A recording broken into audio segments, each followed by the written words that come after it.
بسم اللہ الرحمن الرحیم۔ امیر المومنین حضرت علی کرم اللہ وجہہ اپنے خطبہ نمبر 107 میں ارشاد فرماتے ہیں، ہر چیز اس کے سامنے عاجز و سرنگوں اور ہر شے اس کے سہارے سے وابستہ ہے۔ وہ ہر فقیر کا سرمایہ، ہر ذلیل کی آبرو، ہر کمزور کی توانائی اور ہر مظلوم کی پناہ گاہ ہے۔ جو کہے اس کی بات بھی وہ سنتا ہے، جو چپ رہے اس کے بھید سے بھی وہ آگاہ ہے۔ جو زندہ ہے اس کے رزق کا ذمہ اس پر ہے، اور جو مر جائے اس کا پلٹنا اسی کی طرف ہے۔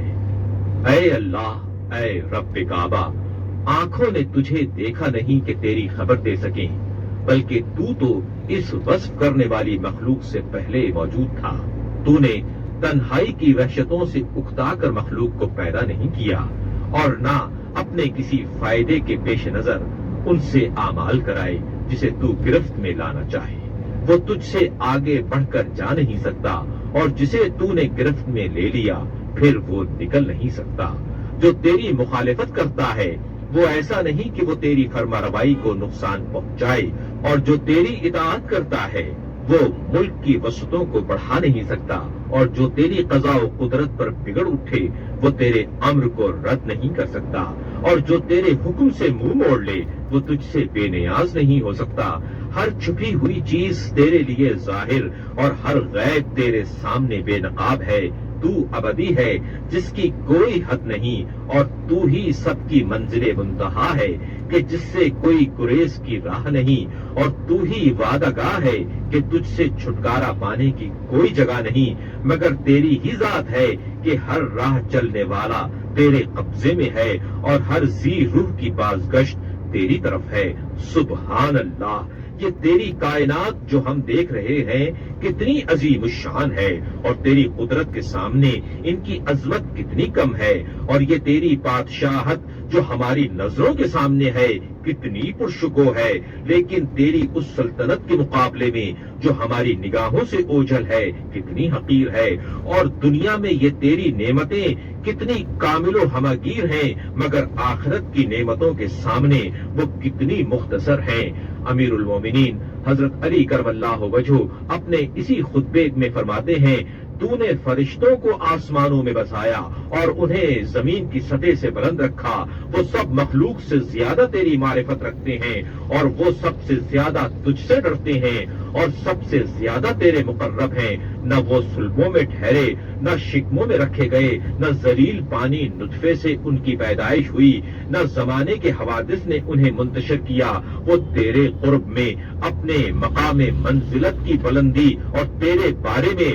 خیالات کی یکسوئی اور تیری عبادت کی فرمانروائی اور تیرے احکام میں عدم غفلت کے باوجود اگر تیرے رازہائے قدرت کی اس تہ تک پہنچ جائیں کہ جو ان سے پوشیدہ ہے، تو وہ اپنے اعمال کو بہت ہی حقیر سمجھیں گے اور اپنے نفسوں پر حرف گیری کریں گے، اور یہ جان لیں گے کہ انہوں نے تیری عبادت کا حق ادا نہیں کیا اور نہ کما حقہ تیری اطاعت کی ہے۔ میں خالق و معبود جانتے ہوئے تیری تسبیح کرتا ہوں، تیرے اس بہترین سلوک کی بنا پر جو تیرا اپنے مخلوقات کے ساتھ ہے۔ تو نے ایک ایسا گھر جنت بنایا ہے کہ جس میں مہمانی کے لیے کھانے پینے کی چیزیں، حوریں، غلمان، محل، نہریں، کھیت اور پھل مہیا کیے ہیں۔ پھر تو نے ان نعمتوں کی طرف دعوت دینے والا بھیجا، مگر نہ انہوں نے بلانے والے کی آواز پر لبیک کہی، اور نہ ان چیزوں کی طرف راغب ہوئے